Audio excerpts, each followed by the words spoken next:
Et donc, j'accueille à présent ce soir sur ce plateau Mamoudou, bonsoir, Bonsoir. Gassama, et son frère Diaby, Oui, bonsoir. Merci beaucoup d'avoir répondu à notre invitation. On est très heureux à France 24 de vous rencontrer tous les deux.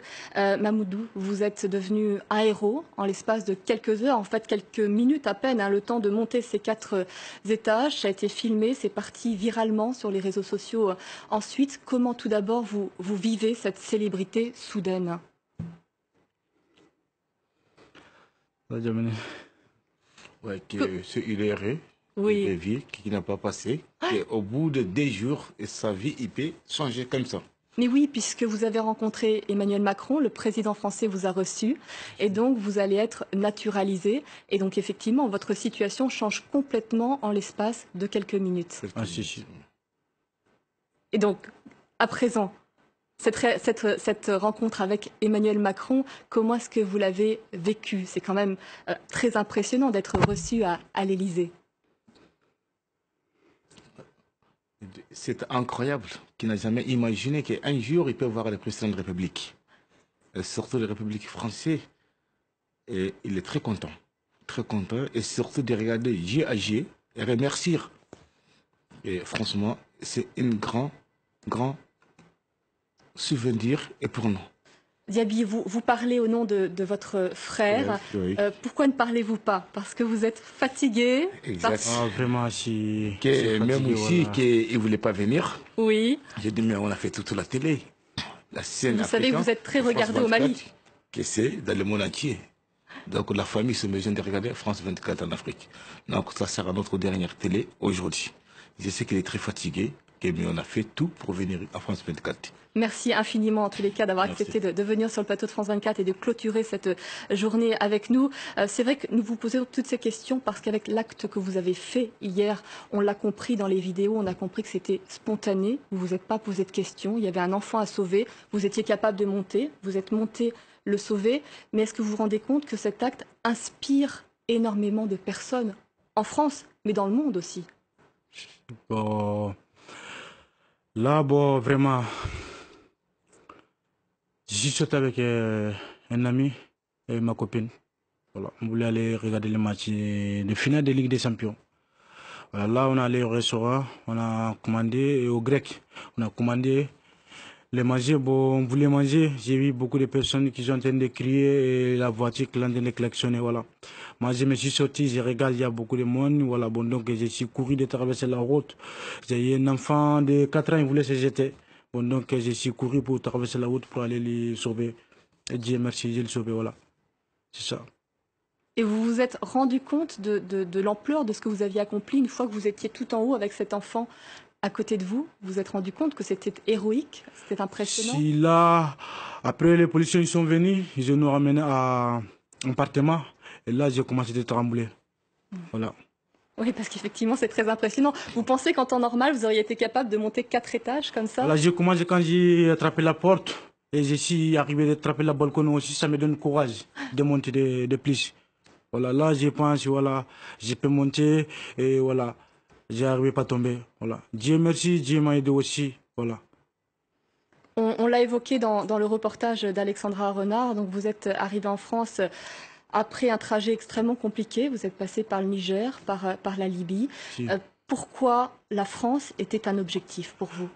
Parce que il y a mon frère, il y a mon grand frère, même père, même mère. Voilà, je pense que si j'ai à côté de lui, voilà, ça va aller. Voilà. Et Dieu merci. Ce voyage vous a pris combien de temps pour venir en France? Je parle de voyage et c'est absolument pas un voyage, on comprend bien. C'est une traversée qui est extrêmement laborieuse. Ouais, un peu de temps, parce que c'est en 2013 que je me suis quitté au Mali, voilà, pour passer le Sahara et voilà. Je me suis arrivé à Libye. Là, je suis un peu souffert là-bas, parce que j'ai fait la prison là-bas, voilà. Et ils nous traitent mal, et ils frappent nous ça qui m'a tué, on mange une seule fois, voilà. Bon, donc, Dieu merci, j'ai eu le courage de rester là-bas. Un jour, voilà, je me suis monté sur la mer. Dieu merci, voilà, je suis rentré en Italie, voilà. Et puis donc ensuite, la France. Voilà. Vous suiviez, vous aviez des nouvelles quand Mamoudou était en train d'arriver en France? Est-ce que vous saviez où il était? Est-ce que vous saviez ce qu'il était en train de vivre en Libye? Vous savez, quand on a en Afrique, que tu peux voir un frère qui peut t'aider à travailler en Afrique. Mais dès qu'ils sont en cœur de venir en France, que des fois ils ne vous écoutent pas. Et quand Mamoudi prenait le Sahara d'y aller, que je ne savais pas qu'il va prendre le Sahara.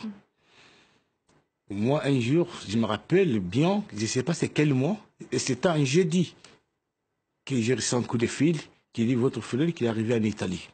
Je me rappelle très bien de ça, que j'étais en scooter, j'étais Iri de Passy, Paris 16e. Et j'ai resté sur mon scooter et j'ai commencé à pleurer. J'ai dit, mais moi je ne croyais pas, et s'il faut que je le vois au téléphone. Donc c'est là que j'ai réussi à avoir un téléphone et j'ai dit, mais tu as fait comment?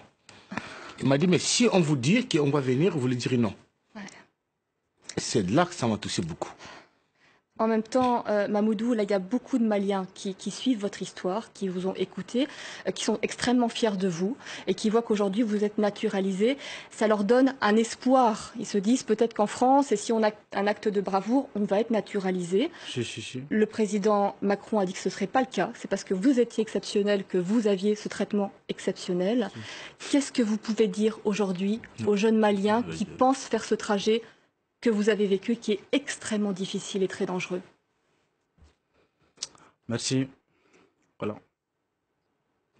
Non, les Gabi, parce que bon, vous savez, c'est pas question que toutes les personnes qui vont passer de faire ça. Donc, il faut envir et qu'il faut voir le cœur.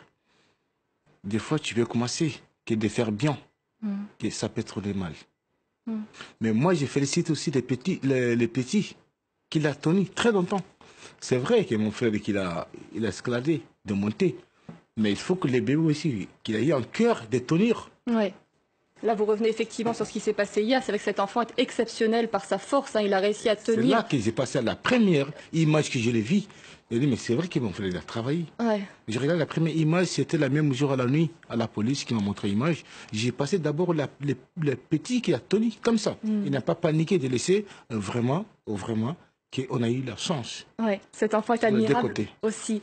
Mamoudou, votre vie va changer à présent puisque vous allez être naturalisé, vous allez pouvoir faire ce que vous voulez en France. Quel est votre rêve? Bon, ça m'a fait content. Ça m'a fait très content parce que c'est ma première fois de sortir sur le Facebook, de sortir sur le terrain comme ça, voilà. C'est ma première fois. Ça me fait très plaisir, voilà. Et merci beaucoup. Je remercie tout le monde, toutes les populations de Français, voilà. Et qu'est-ce que vous avez envie? Vous avez envie de travailler à présent? Qu'est-ce que vous voulez faire comme travail? J'ai envie de travailler, voilà. Comme monsieur le président m'a dit, voilà. J'ai envie de travailler aux pompiers. Voilà. C'est vrai? Et vous les avez rencontrés après votre acte héroïque? Non, ça sera après. Après? D'accord, vous allez les rencontrer. Que la question que j'avais posée, c'est pas question qui va être naturalisé, qui va faire tout ce qu'il a fait à faire en France. Ah non, il faut être sur la loi. C'est pas question qu'on a fait, on a dit qu'on est héros et demain il faut commencer à faire autre chose. Non, il faut être sur la loi. Il faut faire les démarches, effectivement. Il faut faire les démarches et de rester et sur une bonne condition. Comme tout à l'heure, je vais vous dire qu'on est dans un pays que c'est pas tout le monde qui connaît la valeur. Je vous dis, quand on est en France, qu'on est né en France, on est grandi, on est venu travailler en France, c'est pas tous qui connaissent la valeur de France. Et pour connaître la valeur de France, il faut être vraiment à l'extérieur de France de connaître la valeur. Comme je vous dis, qu'il a traversé le Sahara, qu'il a traversé au Maroc, au Niger, Burkina, à Libye. C'est pas la même vie que la France. Et pourquoi tout le monde court de venir en France? D'abord, dès qu'on est malade, qui ne pose pas les questions, qui nous soigne d'abord. Donc, ça, c'est une grande chose. C'est ça que je vous dis, que beaucoup sont vus en France, mais ils ne connaissent pas la valeur de France. Et vous la connaissez parce que vous avez choisi de venir en France. Merci. Mamoudou Diaby, je vous remercie beaucoup d'être venu sur ce plateau. Je vous souhaite ensuite d'aller vous reposer. Merci. Merci encore et félicitations pour votre acte. Merci. Merci beaucoup. Merci.